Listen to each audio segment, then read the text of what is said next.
하나님 주신 말씀 시편 100편의 말씀을 통해서 하나님 자녀의 감사라고 하는 제목으로 함께 은혜를 나누고자 합니다. 예수님이 오시기 전 750년경 유대의 이스라엘 선지자는 하나님께 대하여 감사를 모르는 이스라엘 백성을 향해서 소도 그 임자를 알고 나귀는 그 주인의 구유를 알 것만 인생들은 자기 생명을 주시고 기르신 하나님을 모른다라고 책망을 하셨습니다. 하나님께서 보기에 감사함이 없는 자녀, 이는 소나 나귀만 못할 가잘것없는 인생이라고 말씀하십니다. 신약의 사도 바울께서도 하나님을 안다고 하면서 감사할 줄 모르는 자를 향해서 생각이 허망한 자여, 마음이 어두운 자여, 스스로 지혜 있다고 하나 어리석은 자여, 하나님은 그래서 그들의 마음을 정력대로 내버려 두셨다. 이렇게 로마서 1장 21절부터 25절에서 일러주고 있습니다. 그러므로 하나님의 은혜를 받고 하나님의 자녀가 된 자는 모든 삶이 결국 하나님께 감사드리는 생활이다. 이렇게 일러주고 있습니다. 첫째로 성도가 왜 하나님께 감사함을 드려야 할까요? 그래서 오늘 시편 100장 3절 말씀에 보니까 여호와가 우리 하나님이시기 때문에 이렇게 말씀하고 있습니다. 그렇다면 범죄한 아담의 자손인 우리 인간이 여호와 하나님을 섬길 수 있는 그런 의로운 자인가? 라고 했을 때에 다윗은 시편 143장 2절에 보면 주의 눈앞에는 의로운 인생이 하나도 없다라고 말씀을 합니다. 솔직히 우리는 의롭지 못한 과거를 가지고 살한 죄인인 것입니다. 죄를 지는 데에는 유능하고 지혜가 있지만 선을 행하는 데에는 하나님을 기쁘시게 하는 데에는 너무나 부족하고 무능한 존재입니다. 그래서 이사야 선지자가 한 말을 보면 행악의 종자여 행위가 부패한 자식들로서 생각이 부패하고 행실이 부정한 자들이라 이렇게 이사야 1장 서론에서 4절에 일러주고 있습니다. 또한 어렵다고 우리가 행했다고 하지만 하나님 앞에서 내가 행했다고 하는 그 의로움이 어려운 것인가? 하나님 앞에서는 그 의로움이라고 하는 것은 다 더러운 옷과 같은 것이다. 마치 잎사귀가 마르듯 우리가 죄악의 바람같이 우리를 몰아간다라고 이사야 54장 6절에서 말씀해 주고 있습니다. 그럼에도 불구하고 하나님이 저와 여러분을 사랑하셔서 그 인자와 자비하심으로 하나님이 우리의 하나님이라는 것, 결국 그것은 하나님이 저와 여러분의 모두 다 동일한 한 아버지가 되신다는 것이고 우리는 아버지 하나님께 다 자녀로서 이 시간 나와서 경배드릴 수 있게 되었다는 것, 그것을 행하기 위해서 하나님은 자기의 독생자를 이 땅에 보내셔서 십자가의 속죄 제물로 되게 해주셨으니 이 한 시간도 정말 하나님이 우리 하나님이라고 고백한 성도들이면 하나님께 감사와 영광과 존귀와 찬양을 드리는 것은 마땅한 것이다고 이렇게 일러주고 있습니다. 두 번째로 왜 하나님께 감사할 거냐? 그분이 저와 여러분을 지으신 분이시기 때문에 여기 3절 말씀의 내용에 보게 되면 중반절에 하나님이신 줄 너희는 알지어다. 알아야 된다. 라고 말씀하고 있습니다. 안다는 이것이 인간의 지식으로 알아지는 것이 아니라 수동태로 하나님의 은혜로 알아지게 된다 하는 뜻을 나타내 주고 있습니다. 그러면 무엇을 안다는 것이냐? 그래서 신약의 사도 요한은 요한일서 2장 13절에 보면 아비들아 내가 너희에게 쓴 것은, 이 글을 써서 너희에게 일러주는 것은 너희가 태초부터 계신 이를 알았으며, 태초부터 세상이 창조하기 전부터 계시는 그 하나님이 바로 우리의 아버지가 되신다는 것을 아비들아, 나이가 많은 분들이 다 알고 있다 이 말. 그리고 14절에 보면 아이들아 내가 너희에게 쓰는 것은 너희가 아버지를 알았습니다. 어린아이랄지라도 태초부터 계신 그분이 바로 나의 아버지라는 것을 알게 되었다라고 이렇게 일러주고 있는 것입니다. 이것은 나이와 전혀 관계가 없어요. 하나님이 나의 아버지가 되신다는 것을 우리가 누가 일러줘서 되는 것이 아니라, 세상의 지식을 배웠기 때문에 알게 되는 것이 아니라, 요한일서 2장 20절에 보면 너희는 거룩하신 자에게서 기름 부음을 받고 모든 것을 아느니라.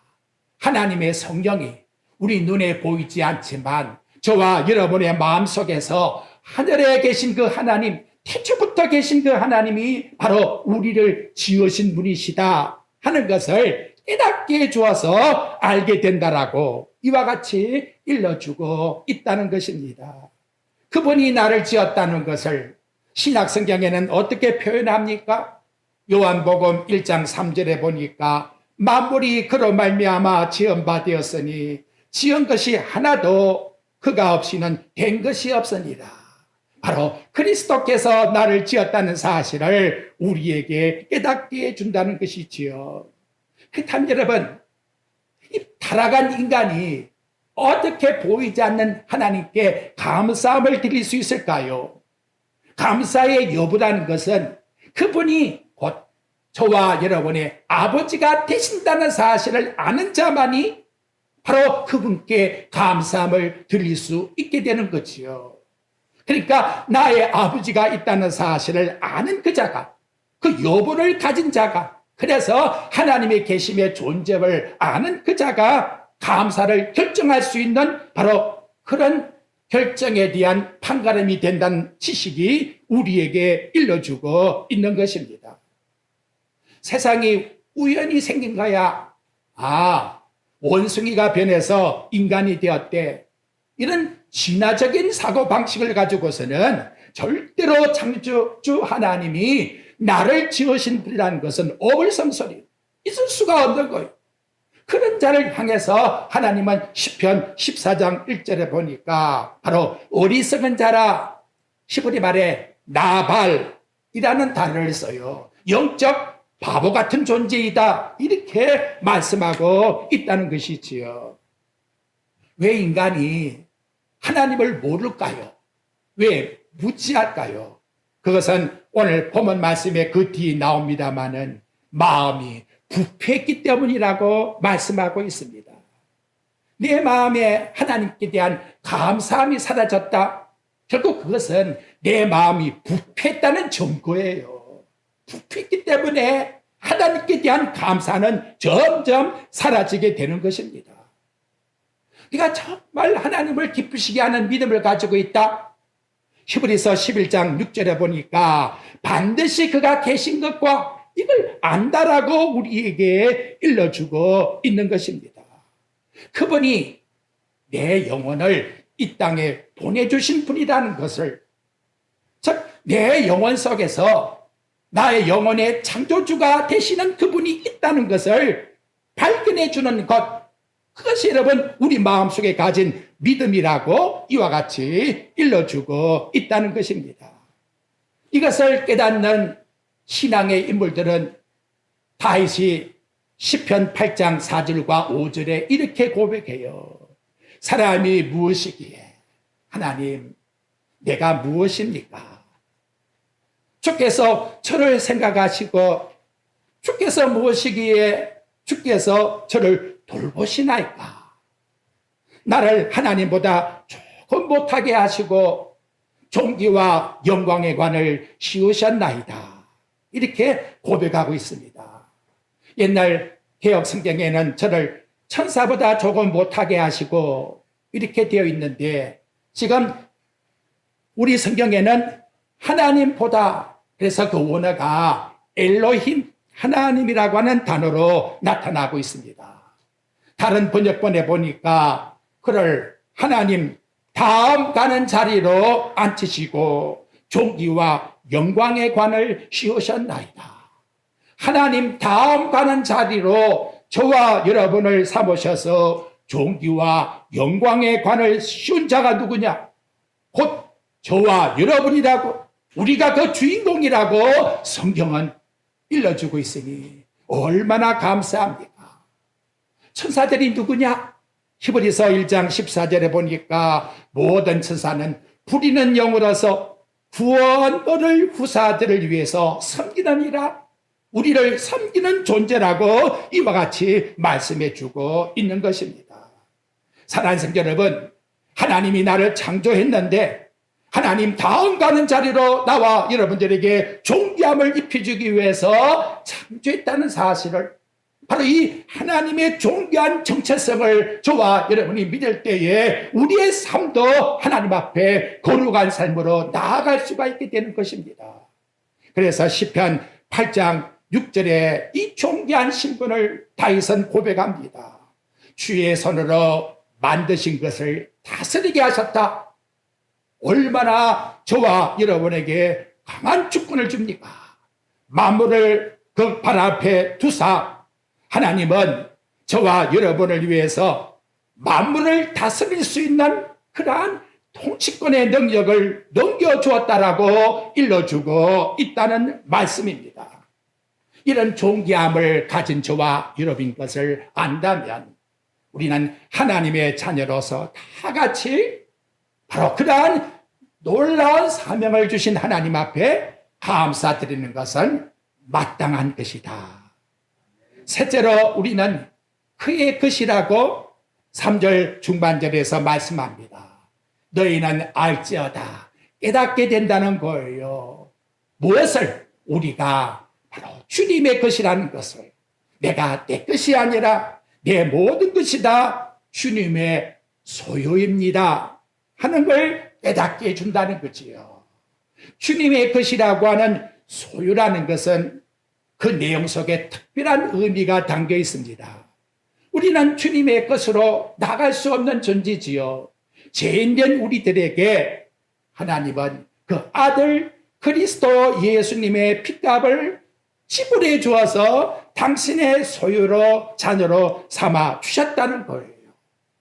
예수를 믿기 전에 우리는 어떤 존재냐? 로마서 3장 23절과 4절에 보니까 모든 사람이 죄를 범하였음에 하나님의 영광에 이르지 못하나니 누구도 하나님께 나갈 수 없는 존재입니다. 그런데 그리스도 예수 안에 있는 속량으로 말미암아 우리가 잘나고 똑똑해서 나아간 것이 아니라 예수님이 십자가에서 죽으심으로 말미암아 그 속량의 시불로 저와 여러분을 값없이 어렵다 하심을 얻은 자가 되었다라고 이와 같이 말씀해 주고 있는 것입니다. 전에는 그리스도의 밖에 있는 존재입니다. 하나님의 언약에 대해서 외인된 자요, 세상에서 소망이 없는 자요. 솔직히 우리 마음에 하나님이라고 하는 단어조차도 기억이 났습니까? 하나님과는 아무 관계가 없는 자인데 이제는 하나님의 백성이고 긍휼을 얻은 자가 되었다라고 말씀해 줍니다. 그래서 바울은 고린도 교인들에게 고린도전서 6장 20절 너희는 너희 자신의 것이 아니요, 너희는 너희 자신의 것이요 라고 하는 마음에 있다 붙으면 이 자체가 하나님의 존재를 거부하고 있다는 거예요. 우리는 값으로 산 것이 되었으니 너희 몸을 하나님께 영광을 돌려드리라, 하나님께 감사하며 살아가라, 이렇게 일러주고 있는 것입니다. 하나님께 속했다고 하는 소유는 하나님이 우리를 철저히 철저히 책임져 주신다. 하나부터 끝까지 우리 하나님께서 모든 걸 다 책임져 주시겠다. 이런 약속입니다. 얼마만큼 관심이 있느냐? 하나님이 이스라엘 백성들에게 이사야 선지자를 통해서 43장 2절과 3절에 일러줍니다. 네가 물 가운데 지날 때에 내가 너와 함께 할 것이라. 네가 불 가운데 지날 때에 타지 않을 것이요 불꽃이 너를 사르지 못하리라. 나는 여호와라 네 하나님이라. 이스라엘의 거룩한 자라 네 구원자라. 이렇게 요약해서 말씀드릴 수가 있다는 것이지요. 사도 요한이 요한일서 5장 18절에 보면 하나님께로부터 나신 자는 그를 지키심에 악한 자가 그를 만지지도 못하게 하리라. 이렇게 일러주고 계시니 진심으로 우리는 하나님께 감사드릴 뿐입니다. 타락한 인생 허물과대로 죽었던 우리들을 영원한 천국까지 저와 여러분에게 책임져 주시고 구원의 사역을 이루어 나가시는 것은 저와 여러분의 어떠한 행동이 아니라 전적 하나님에 속한 사역이고 그분이 책임져 주신다는 것을 우리에게 일러주고 있는 것입니다.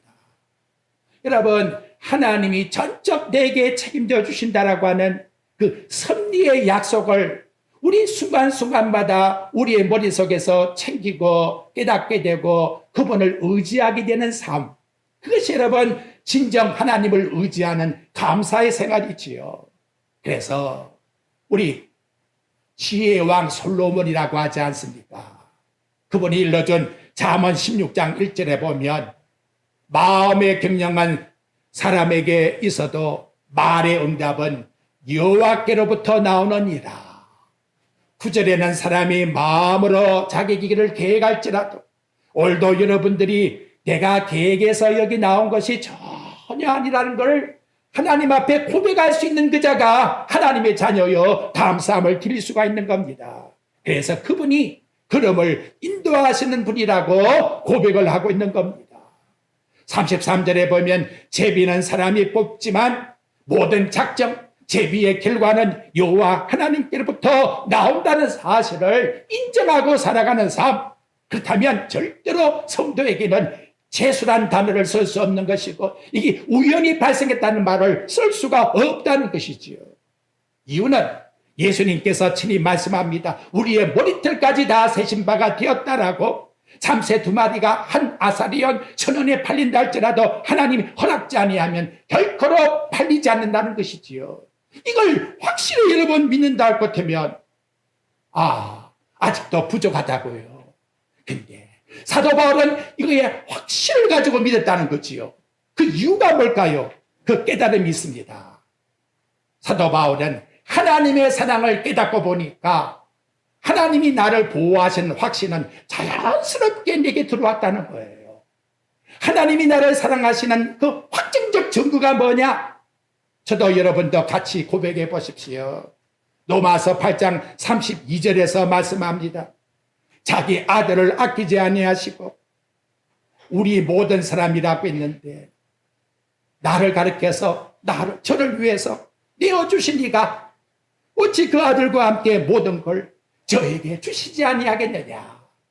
우리 공통적인 그런 부분에서 나라고 하는 내 개인을 거기다가 대입시켜서 하나님 사랑이 얼마나 내게 큰지 그 확증적 사랑이 내가 죄인되어 섰을 때에 하나님이 당신의 아들을 죽여서 나를 구원했다고 하는 로마서 5장 8절의 말씀이 내 마음속에서 확실히 믿어진다 할 것 같으면 우리의 삶은 자연히 하나님의 사랑의 보호가 우리의 머리부터 발끝까지 다 임해서 함께 역사하고 있다는 것을 확정적으로 내 자신은 체험하며 살아가게 된다는 것입니다. 사도 요한은 요한일서 3장 1절에서 말씀해요. 하나님 아버지께서 우리에게 베푸신 사랑이 얼마나 큰지 생각해 보십시오. 여러분, 우리 하나님 앞에 또 맥주절이니까 감사하자 이런 의미가 아니에요.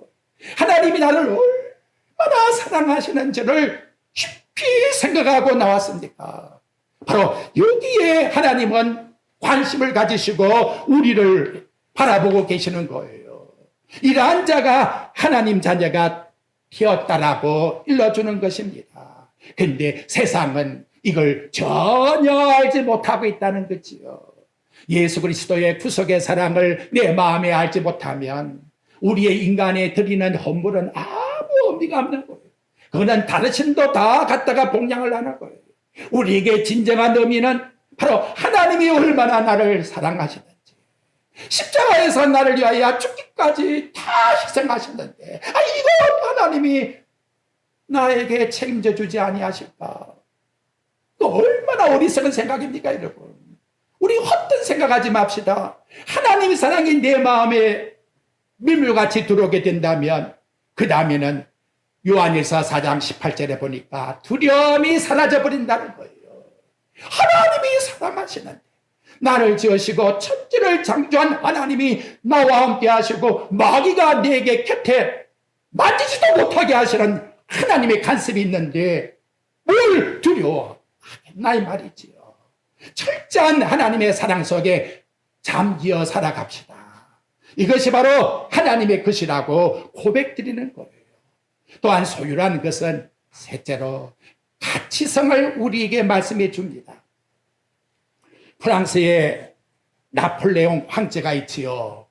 그 머리에 썼던 이강모라고 하는 모자를 지금 경매에 붙였는데 200년이 지난 2017년 우리 한국의 하림 잘 알잖아요. 그 회장 대신 김홍국 씨가 26억 정도로 낙찰을 받아서 자기 집에 갖다 놓았답니다.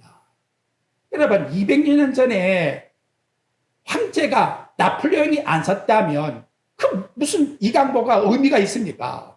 어디가 있는지 모르지요. 썩어 다 없어져 버렸을 겁니다.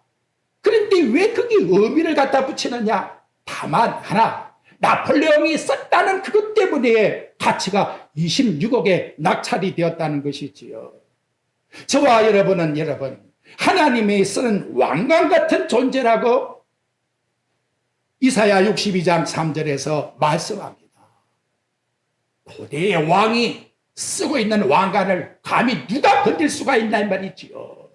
하늘에 하나님이 쓰고 있는 왕관 같은 존재다. 좀 이렇게 어깨 펴고 여러분 당당하게 나와 보십시오. 저와 여러분의 신분이 얼마나 가치가 있는가를, 그래서 고린도전서 3장 23절에 보면 너희는 주님의 것이다. 어떤 일을 하든지 여러분, 나는 주님의 것이야. 나는 하늘의 왕의 자식이야. 이런 신분의 마음을 가지고 내 마음의 고귀함을 가질 때에 어떻게 하면 하늘에 계신 하나님 앞에 찬양을 돌려드릴까? 그래서 내 마음속에 감사와 존귀와 영광과 찬양을 드리는 거예요. 그것이 여러분 5절 말씀에 나오잖아요.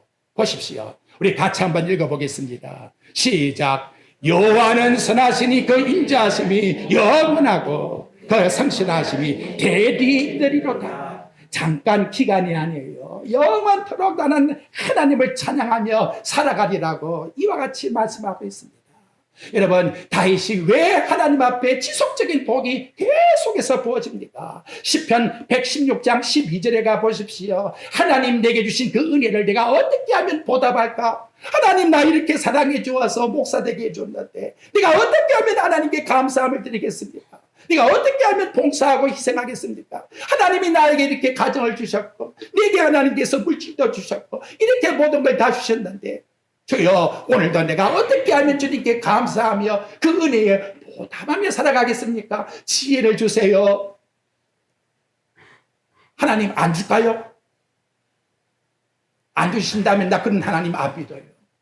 우리 하나님께서 반드시 지혜를 주시겠다고 디모데후서 2장 7절에서 말씀해 주고 있는 겁니다. 그 지혜 속에서 우리는 통치를 받고 하늘나라까지 성령의 인도를 받아 살아가는 것이지요. 그렇다면 어떻게 감사할 거냐? 그래서 몇 가지 나왔는데 여기 시편 100장 1절에 보니까 온 땅이요, 우리만이 아니에요. 시편 150장에 보면 땅에 호흡하는 모든 자들은, 모든 생물이 다 호흡을 하잖아요. 모든 생물들은 다 하나님 앞에 뭐다? 감사함을 드려야 된다는 것이지요. 그래서 시편 150장 결론이 뭐냐? 호흡이 있는 자들은 여호와를 찬양할지어다. 할렐루야. 내가 숨을 쉬고 있다면 숨이 끝나는 그 시간까지 뭐할 뿐이다. 주여 찬양함을 하나님께 드리게 하여 주옵소서. 이것이 우리 소원이 되어 보십시오. 어떻게 가만히 있겠습니까, 여러분? 이것이 내 소원인데, 근데 이 하나님께 드리는 입술의 성도의 찬양이 얼마나 귀한가. 시편 69장 30절과 31절에 보니까 소 곧 뿔과 굽이 있는 황소를 드림보다 하나님이 더 기뻐하신다고. 하나님 앞에 나오지 못해도, 연로에서 내 몸이 허락하지를 못해도, 누워있다고 해도 입술에서 하나님을 찬양드리고 있다면 이것이 황소를 드림보다 더 존귀하다고. 우리 하나님은 이러한 찬양을 받으신다고 말씀합니다. 이 찬양 속에는 무엇이 동반되느냐? 두 번째, 기쁨이 동반되는 것이지요. 기쁨이라는 것은 헌금의 양의 문제가 아닙니다. 내가 하나님을 어떻게 하면 우리 하나님을 기쁘시게 될까라고 하는 믿음의 문제인 것을 우리에게 일러주고 있는 것입니다. 사모하는 자가 있다면, 사랑하는 자가 있다면 내 마음속에 왜 기쁨이 안 나옵니까? 여러분, 하나님을 진정 사랑하십니까? 우리의 입술에서 왜 찬양이 안 나오겠습니까? 왜 내 마음에서부터 폭받치는 하나님께 대한 감사가 안 나오겠습니까? 다윗이 오베드돔의 언약궤가 석 달 있다가 돌아오는데 그 가정이 복을 받았다는 소식을 듣고 다윗을 옮길 때에 얼마나 기뻤으면 자기 왕이 옷이 벗어지는 줄도 모르고 춤을 췄다는 거지요. 그걸 아내가 위층에서 보고는 창문에서 다윗 왕에게 질투를 했어요. 왕이 되어가지고 어떻게 그런 모습을 보이냐고. 그런데 하나님은 누구 편이 되셨느냐? 옷이 벗겨지는 줄도 모르고 찬양드리고 있는 다윗의 편이 되었고, 사울의 딸 미가는 죽는 날까지 그에게 자식이 없었더라. 성경은 사무엘하 6장 24절에서 이와 같이 말씀합니다.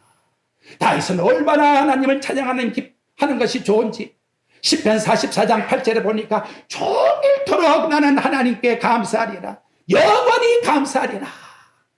정말 이런 마음만 가지고 살아갑시다. 나 종일토록 여호와만 감사. 뭘 하든지 하나님께 감사하며, 그리고 영원토록 나는 하나님께 감사하며 살다가 주여 내 영혼 불러가 주시옵소서. 뭘 더 바랄 게 있겠나 이 말이지요. 그러면 어떤 복을 준다고 말씀합니까? 4절 말씀해 보니까 감사함으로 그 문에 들어가서 결국은 천국의 문을 감사함으로 열고 들어가는 거예요. 기독교는 행위의 종교가 아니에요. 감사의 종교입니다. 복을 받고 시작하는 거예요. 창세전에 그리스도 안에서 우리에게 영생의 복을 그리스도를 통해서 하나님이 다 예비해서 주신 거예요. 그러니까 저와 여러분에게는 범사에 하나님께 감사하면 되는 거예요. 데살로니가 후서 전서 5장 17절에 말씀하잖아요. 범사에 감사하라. 이는 그리스도 예수 안에서 너희를 향하신, 따라해 봅시다, 하나님의 뜻이니라. 하나님의 뜻을 여러분 자꾸 구하지 말고 이미 다 우리에게 주셨어요.